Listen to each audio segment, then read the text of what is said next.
صلوا علیہ وآلہ، صلوا علیہ وآلہ۔ رسول اللہ صلی اللہ علیہ وآلہ وسلم نزول قرآن کے وقت بہت سختی محسوس فرمایا کرتے تھے، اور اس کی علامتوں میں سے ایک یہ تھی کہ یاد کرنے کے لیے آپ اپنے ہونٹوں کو ہلاتے تھے۔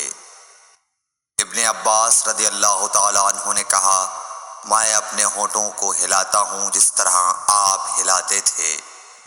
سعید کہتے ہیں، میں بھی اپنے ہونٹ ہلاتا ہوں جس طرح ابن عباس رضی اللہ تعالیٰ عنہ کو میں نے ہلاتے دیکھا۔ پھر انہوں نے اپنے ہونٹ ہلائے۔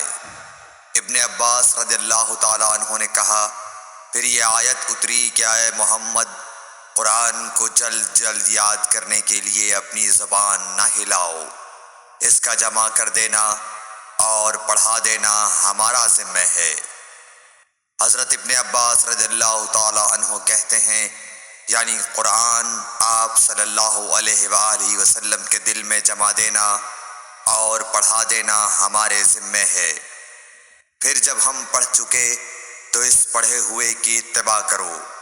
ابن عباس رضی اللہ تعالیٰ عنہ فرماتے ہیں، اس کا مطلب یہ ہے آپ اس کو خاموشی کے ساتھ سنتے رہو، اس کے بعد مطلب سمجھا دینا ہمارے ذمہ ہے۔ پھر یقیناً یہ ہماری ذمہ داری ہے کہ آپ اس کو پڑھو، یعنی اس کو محفوظ کر سکو۔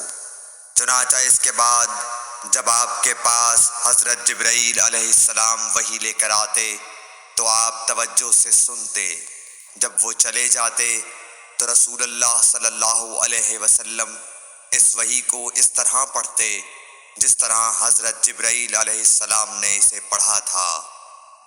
صحیح بخاری حدیث نمبر 5۔